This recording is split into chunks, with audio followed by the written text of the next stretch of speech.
আসসালামু আলাইকুম ওয়া রাহমাতুল্লাহ। জুলাই আগস্টের অস্ত্র গুলির হিসাবে এত গড়বড় কেন?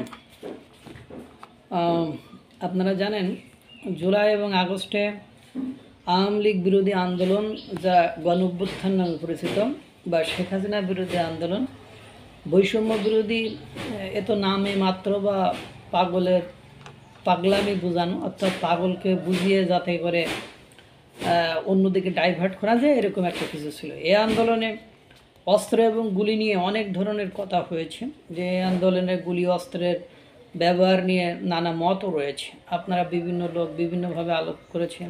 আর স্পেসিফিকভাবে আওয়ামী লীগের মতে এই আন্দোলনে একটা বড় অংশ নিহত হয়েছে পুলিশের গুলির বাইরে অন্য একটি মহলের দ্বারা, অর্থাৎ ষড়যন্ত্রকারী, যাদেরকে আওয়ামী লীগ আলাদা ষড়যন্ত্রকারী বলেন, তাদের গুলিতে নিহত হয়েছে, একথা বলে। তারপরে সাবেক স্বরাষ্ট্র উপদেষ্টা সাখাওয়াত হোসেন বলেন যে অস্ত্রগুলো ব্যবহার হয়েছে সেগুলো পুলিশের কাছে থাকার কথা না, তাহলে এই 7.62 রাইফেল বা গুলি কোথা থেকে আসলো? আজকের পত্রিকায় হেডলাইন করেছে যে জুলাই আন্দোলনে সহিংসতা, পুলিশের অস্ত্রগুলির বয়ানে গড়মিল রয়েছে। রেজিস্টারে অস্ত্র বরাদ্দ একজনের নামে, গুলি খরচের দায় চেপেছে অন্য পুলিশ সদস্যের উপরে। যেসব থানা এলাকায় বেশি সহিংসতা হয়েছে সেসব থানা এলাকায় গুলি খরচের হিসাবেও বেশি অমিল রয়েছে। গুলি বর্ষণকারী হিসাবে নাম থাকায় বিভিন্ন থানায় জিডি করেছেন কয়েকজন উপপরিদর্শক। গত বছর জুলাই আগস্টে বৈষম্য বিরোধী ছাত্র আন্দোলনের সময় রাজধানীর বিভিন্ন থানায় পুলিশ সদস্যের উপর বরাদ্দ করা আগ্নেয়াস্ত্র গুলির ক্ষেত্রে গড়মিল পাওয়া গিয়েছেন। থানায় নিবন্ধন থাকা তথ্যের সঙ্গে মামলার এজারে বর্ণিত অস্ত্রগুলোর তথ্যে মিল রয়েছে। এমনকি অস্ত্র বরাদ্দ করা এবং ব্যবহারকারীর নামও আলাদা। অস্ত্রগুলি বরাদ্দ এবং খরচের হিসাবে এই গড়মিলে হত্যার সঙ্গে জড়িত পুলিশ সদস্যের অপরাধ প্রমাণ করা জটিল হবে। কে কোন অস্ত্র ব্যবহার করেছেন এবং কার অস্ত্রে প্রাণহানি হয়েছে তা প্রমাণ করা সহজ হবে না। ঢাকা মহানগরের 6টি থানার অস্ত্র গুলি ব্যবহারের তথ্যে গড়মিল পাওয়া গেছে।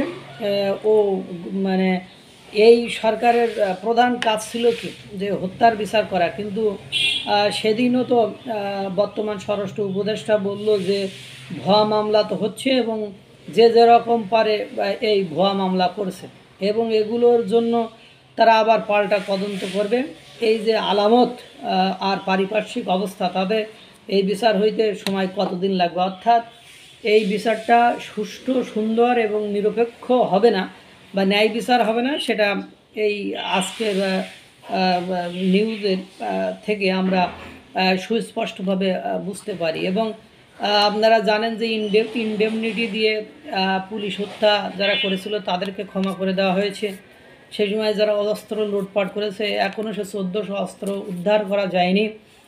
এবং সেই সময় আরও যে ঘটনাগুলো ঘটেছে সেগুলোর ক্ষেত্রে অমিল রয়েছে। এবং দেখা যায়, সেদিনই দেখলাম যে এক শরিয়াতপুরের এক চেয়ারম্যানের নামে গুলি করেছে, অথচ যে গুলির মামলা, অর্থাৎ হত্যার মামলা দিয়েছে, অথচ হত্যা যে হয়েছে সে ঢাকার আশুলিয়া না গাজীপুর এই অঞ্চলে হত্যা হয়েছে। তো ও শরিয়াতপুরে আর কোন জায়গায়, অথচ তার বাবার বাড়ি ওই জায়গায়, এই জন্য সে ওখানেই মামলা করেছে। এবং ওই শরিয়াতপুরের ওই চেয়ারম্যান এবং ওই চেয়ারম্যানের পরিবারের ভাই, চাচা, ভাইপো, ছেলে সবার নামে হত্যা মামলা দিয়েছে। এই ধরনের মামলাগুলো ভিত্তিহীন। এক নাম করা অ্যাডভোকেট সারা, উনি বলেছিলেন যে যেভাবে যে স্টাইলে গণহারে মামলা দিয়েছে তাতে করে এই মামলা একটাও টিকবে না। এবং এই যে অস্ত্রশস্ত্র ব্যবহার, এই ব্যবহারে গড়মিল এবং যে গুলিগুলো লাগছে সেইগুলোর পরীক্ষা নিরীক্ষা করে দেখা গিয়েছে এগুলো পুলিশের কাছে থাকা গুলি নয়। এবং এই জন্য বিষয়টা একদম গড়মিলের সাথে গড়মিল হয়ে গেল এবং হয়তোবা এগুলোর কোনো সুন্দর ফলাফল মানুষ পাবে না। আল্লাহ তাআলা সকলকে ভালো রাখুক, সুস্থ রাখুক। আসসালামু আলাইকুম ওয়া রাহমাতুল্লাহ।